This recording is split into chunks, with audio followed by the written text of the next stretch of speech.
क्योंकि ये अध्ययन होना अत्यंत आवश्यक है।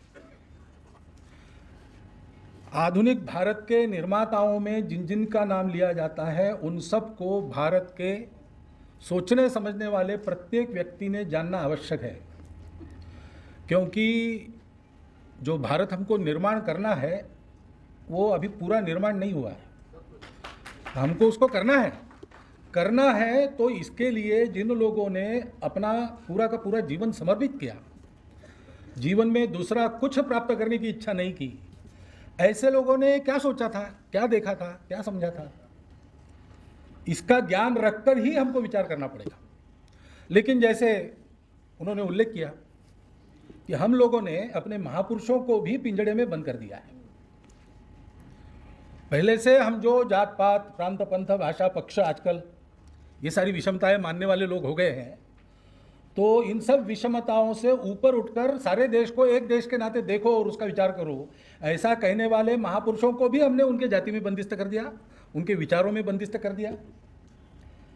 अब ये तो अलग अलग होता ही है, इस पर किसका कोई बस है क्या?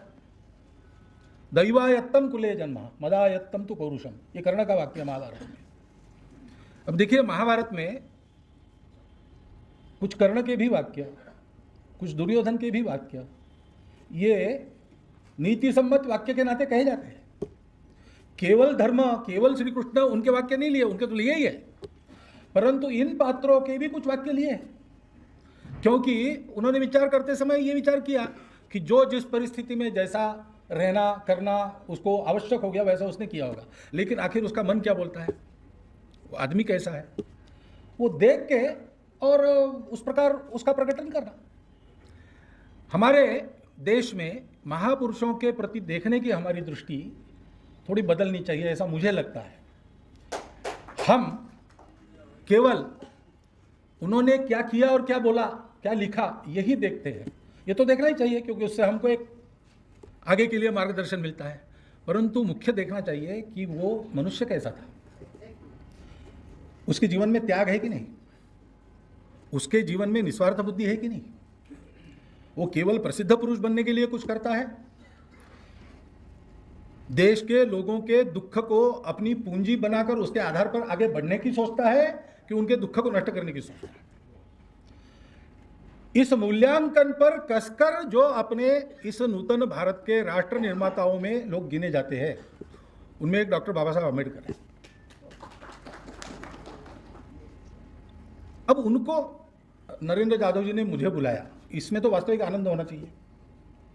मैं डॉक्टर हेडगेवार का अनुयायी हूँ, वो डॉक्टर बाबा साहब आम्बेडकर के अनुयायी है। देश में काम करने वाली जो विचारधाराएं देश हित के लिए अगर एकत्र आती है तो ये आनंद की बात है कि दुख की बात है। लेकिन विचित्र स्थिति है, एक बहुत बड़े नेता हमको मिले, नाम मैं लूँगा नहीं, उनकी कठिनाई होगी। एयरपोर्ट पर मिले, नागपुर ही जा रहे थे, तो मैंने उनको सहज कहा कि आप चले ही रहे हैं तो आइए हमारे कार्यालय में। तो उन्होंने तुरंत कहा, अर्थक्वेक हो जाएगा भगवत जी, मुझे पार्टी से निकाल देंगे। मैंने कहा कि आपको मैंने बुलाया इसलिए मुझे नहीं निकाला जाएगा, क्योंकि संविधान सभा की जिस भाषण का आपने उल्लेख किया उसी में आगे डॉक्टर बाबा साहब अम्बेडकर ने कहा है कि अभी हम अन्य अन्य विचारधाराओं के विभिन्न शिविरों के नाते यहाँ अलग अलग बैठे हैं, परंतु ये इतिहास ध्यान में रखना चाहिए कि अपने देश को किसी ने अपने बल पर नहीं जीता, हमारे आपसी भेदों के कारण हमने चांदी की तश्तरी में अपना देश उनको पेश किया। इसलिए इससे अगर बोध लेकर आगे हम इस वर्तन को नहीं सुधारते तो केवल संविधान आपकी सुरक्षा नहीं कर सकता, देश की सुरक्षा नहीं कर सकता। तो जैसे ये पूछा कि कब हम इस विषमता को तिलांजलि देंगे, वैसे ये भी एक विषमता ही है। मुझे संकोच नहीं होता है, क्योंकि जैसे ये समाचार आया कि अब जरा नरेंद्र जाधव जी संघ वालों से नज़दीकी साध रहे, ऐसा समाचार वो मैंने आज ही देखा आते समय। वैसा ये भी कहा जा सकता है कि अब दलितों में अपना बेस बड़ा करने के लिए संघ ये सब कर रहा है, ये भी कहा जा सकता है, कहा जा चुका है कई बार। अप्रोप्रिएशन कर रहे हैं महापुरुषों, ऐसे महापुरुषों को कोई अप्रोप्रिएट करना ये आसान बात है क्या? उनको अप्रोप्रिएट करना यानी उनके जीवन की विरासत को आगे चलाने का संकल्प करना कौन कर सकता है? ये सती का व्रत है, आसान नहीं है किसी महापुरुष का नाम अपने पीछे लगाना। वैसा शील चाहिए वैसी प्रामाणिकता चाहिए, वैसा समर्पण चाहिए, और वैसा जिसको आपने जी तोड़ परिश्रम कहा, वैसा परिश्रम चाहिए। डॉक्टर बाबा साहब आंबेडकर के जीवन में ये सारी बातें दिखती है बचपन से, और बचपन से ये मन में विषमता के प्रति एक आग भी दिखती है, क्योंकि उनको झेलना पड़ा। डॉक्टर बाबा साहब आंबेडकर के अभी जो आपने पढ़ा सब कठोर लगा होगा किसी किसी को, और इससे भी कठोर उन्होंने कहा है। और मैं कहता हूं कि कहने वाले वो अकेले नहीं है, विवेकानंद ने भी उतना ही कठोर कहा है। पढ़ना भी कठिन हो जाता है कभी कभी, लेकिन वो पढ़ना पड़ेगा, सुनना पड़ेगा, समझना पड़ेगा, क्योंकि जिनको वो झेलना नहीं पड़ा वो कल्पना नहीं कर सकते। आरक्षण के बारे में हमारे प्रतिनिधि सभा में बहुत पहले 1980 के दशक की बात है, पहली बार जब वो मंडल वगैरह सारा चला, उस समय फिर प्रस्ताव करना था, और वो विषय ही ऐसा है कि समाज में दो मत है ही, मतों के कारण अलग, दो मत होने के कारण अलग अलग है, लेकिन है। तो बहुत घमासान चर्चा हुई, और प्रस्ताव पारित होना और रिजेक्ट होना दोनों नहीं होता है, क्या करना है इसको। तो उस समय सरसंघ चालक हमारे बाला साहब देवरस थे, उन्होंने सबको रोका, रुको रुको जरा एक बात ध्यान में रखो, 2000 वर्षों से इस विषमता को जो झेल रहे हैं, ऐसे किसी परिवार में अपना जन्म हुआ है, इस मनस्थिति में आकर इस प्रस्ताव का विचार करो। ऐसा उन्होंने कहा, अगले 15 मिनट में प्रस्ताव पारित हो गया। ये दर्द जिनके मन में है देश के प्रति, देश के प्रत्येक घटक के प्रति, वो हमारे वास्तविक मार्गदर्शक है। उनमें डॉक्टर बाबा साहब आंबेडकर का नाम आता है। और ये मैं आज नहीं कह रहा हूं, ये हमारे यहां पहले से है। डॉक्टर बाबा साहब आंबेडकर के सारे प्रयासों में उनके मन में आस्था रखकर उन्होंने संबंध जिनसे रखे थे, ऐसे कौन थे, ऐसे नाम आप निकालेंगे तो उसमें आपको सावरकर जी का नाम मिलेगा। उनको पत्र लिखा है उन्होंने, जो रत्नागिरी में आने के बाद उन्होंने सामाजिक समरसता के लिए काम किया, उसके वो बड़े उनको अच्छा लगता था, और उन्होंने लिखा था कि आप ये कर रहे बहुत अच्छी बात है, लेकिन मेरा मानना है कि ये जात नाम की व्यवस्था ध्वस्त किए बिना इसका इलाज नहीं है, तो मैं तो उसी में लगा हूं। डॉक्टर अंबेडकर के प्रति हमारा संबंध आज का नहीं है संघ का। अब संघ में रिकॉर्ड नहीं रखते, फोटो नहीं रखते। स्वयंसेवक को प्रसिद्धि के मोह से दूर रखने के लिए जो पथ परिचालन किए, उसका एक नुकसान हमको होता है कि हम उसका डॉक्यूमेंटेशन दे नहीं सकते। लेकिन ये बातें हुई हैं। हमारे एक संघ शिक्षा वर्ग में डॉक्टर बाबा साहब अम्बेडकर आए डॉक्टर एडगार को मिलने, वो थे तब की बात है, 1936 होगा शायद, क्या दादा याद है क्या? 39, उनके जाने के एक साल पहले अचानक आया भोजन के समय। तो डॉक्टर साहब ने, भोजन प्रारंभ होना था, सबको रोका, डॉक्टर बाबा साहब को लेके आए, साथ बिठाया, साथ में भोजन किया। बाद में उन्होंने पूछा भी कौन किस जाति के है वगैरह, तो उनको ध्यान में आया कि यहाँ ये वातावरण नहीं है, अच्छा लगा। उस दिन दोपहर जो बौद्धिक वर्ग होने वाला था, उस बौद्धिक वर्ग को डॉक्टर साहब ने रद्द किया और उसके जगह डॉक्टर बाबा साहेब आंबेडकर का भाषण रखा। विषय था भारत की दलित समस्या और दलितोद्धार, इस विषय पर उनका बौद्धिक वर्ग हुआ है।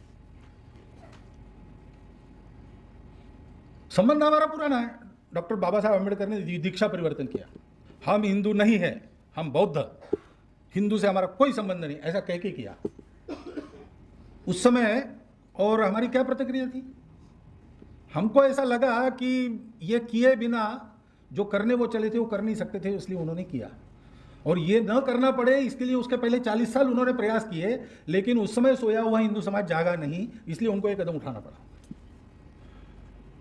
संत गाडगे महाराज के साथ बाबा साहब आंबेडकर को उनको मिलने के लिए गए थे ये पक्का होने के बाद। तो गाडगे महाराज ने भी उनको कहा कि इस निर्णय का पुनर्विचार नहीं हो सकता था। डॉक्टर आंबेडकर ने साफ कहा नहीं हो सकता, तो उन्होंने मान लिया, कुछ बोले नहीं। बाद में एक गौरव विशेषांक किस मासिक का मुझे याद नहीं है, लेकिन 1963 में निकला डॉक्टर बाबा साहब आंबेडकर। गुरु जी को कुछ लिखने के लिए कहा था, तो गुरु जी ने लिख के भेजा है कि मैंने कुछ लिखना चाहिए, ऐसा आपने कहा इसलिए मैं लिख रहा हूं, वरना लिखने की मुझे आदत नहीं है। मुझे लगता है कि स्वामी विवेकानंद ने ऐसा कहा कि आदि शंकराचार्य की प्रज्ञा और बुद्ध के हृदय की करुणा, इनका संगम अपने में रखने वाला कोई व्यक्ति भारत में होना चाहिए, तभी समाज को दिशा मिलेगी। मुझे लगता है कि डॉक्टर बाबा साहेब आंबेडकर के रूप में और ये संगम हमको प्राप्त हुआ था। सामाजिक विषमता के निर्मूलन के लिए उनके जिम्मे जितना हिस्सा था उन्होंने अपने जीते जी पूरा किया। और सब मतों की समीक्षा करते हुए उनके गुण दोष जानने के बाद अपने देश की मिट्टी से नाता न टूटे इसलिए बाकी सब मत छोड़कर बौद्ध मत का स्वीकार उन्होंने किया और अपने मनुष्यों से कराया। ये बात हमारी पुरानी है और इसलिए पुराना एकात्मता स्तोत्र हमारा चलता था, उसकी जब पुनर्रचना हुई तो उसमें आधुनिक महापुरुषों के भी नाम आए, तब डॉक्टर बाबा साहब आम्बेडकर का नाम भी उसमें तब से है। हम रोज सुबह वो कहते हैं तो उनका स्मरण करते हैं। ये हमारे शुद्ध भावना, इसका हम अपने लोकप्रियता के वगैरह उपयोग करने वाले नहीं है। हमारी वो पद्धति नहीं है, हमारा वो स्वभाव नहीं है। महापुरुषों को हम व्यापार की वस्तु नहीं मानते। हम उनके चरित्र का अनुकरण करके उनके जैसा बनने के प्रयास में ही उनका नाम लेने की सार्थकता मानते हैं। और ये बातें प्रचार कर, हम भारत में समानता के पुरस्कर्ता है, ये वास्तव में ऐसा कहना पड़े ये लज्जा की बात है। भारत में क्यों 2000 वर्ष विषमता चली? क्यों चली? मनुष्य के स्वार्थ के कारण चली। सब में ब्रह्म देखने वाली आध्यात्मिक दृष्टि देने वालों का सामाजिक तत्वज्ञान विषमता का कैसे हो सकता है? हमको देखना पड़ेगा। जो सनातन हमारी धर्म दृष्टि है उसके आधार पर हम गत 2000 वर्षों में चले कि नहीं चले? मुझे लगता है कि धर्म के नाम पर हमने बहुत अधर्म किया है और इसलिए हमारा तो नुकसान हुआ, वो धर्म बदनाम होता है। डॉक्टर अंबेडकर का कहना था इसको सुधारो, 40 साल उन्होंने प्रयास किए।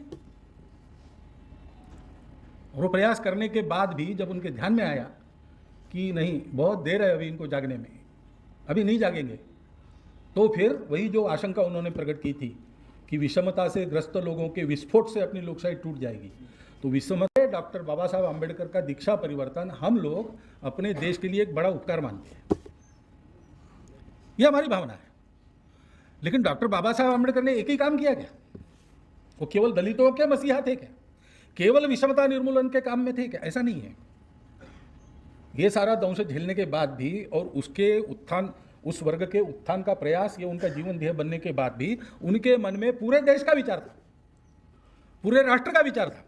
और इस दृष्टि से जो चिंतन उन्होंने किया है वो बहुत मूलगामी है।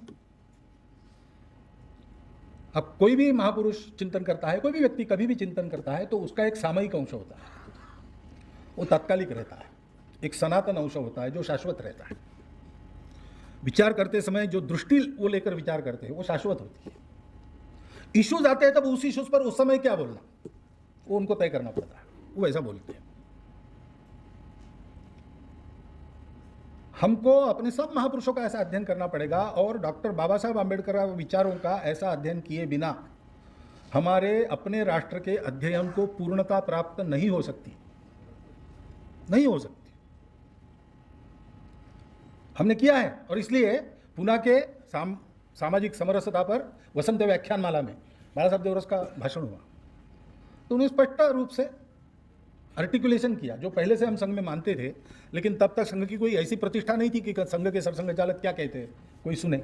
इमरजेंसी के बाद ये प्रतिष्ठा बनने लगी, तब बाला साहब का भाषण हुआ तो बाला साहब ने सीधा कहा कि अस्पृश्यता अगर गलत नहीं है, विषमता अगर गलत नहीं है तो इस समाज में कुछ भी नहीं गलत, और इसलिए विषमता जानी चाहिए। It should go out lock stock and barrel, आमूल चूल उसका बहिर्गमन होना चाहिए। पद्धति एक एक की अलग अलग रहती है। डॉक्टर अंबेडकर को जिस परिस्थिति में काम करना था उसमें धीरे धीरे करेंगे इसके लिए अवकाश ही नहीं था, वो सीधा मार ही झेल रहे थे और इसलिए विषमता को बाहर निकालना है उन्होंने टारगेट निकाला। व्यवस्था को समाप्त करो, क्योंकि वो व्यवस्था सीधा घाव कर रही थी। डॉक्टर हेडगेवार ने शुरू किया तो उन्होंने सोचा कि ये व्यवस्था किस मानसिकता के कारण है, उस मानसिकता को मिटा दिया। उन्होंने उस दिशा से काम किया। अगर कुछ भिन्नता दिखती है तो भिन्नता प्रस्थान बिंदु, कहां से चलना पड़ा, जाना एक ही जगह था, जहां से चलना पड़ा वहां से रास्ता बना है। तत्व की भिन्नता नहीं है। जिस परिस्थिति में, जिस परिवेश में जो करना पड़ा वो करना पड़ा, इसलिए भिन्न दिखता है, लेकिन मन तो एक ही है। फ्लैग कमेटी के सामने स्वतंत्र भारत का राष्ट्रध्वज कौन सा हो, ये जब वकालत करनी थी तो इस देश में जिनको हिंदुत्ववादी कहा जाता है उन लोगों का दृष्टिकोण, उसकी पैरवी करने के लिए डॉक्टर बाबा साहब आम्बेडकर गए थे।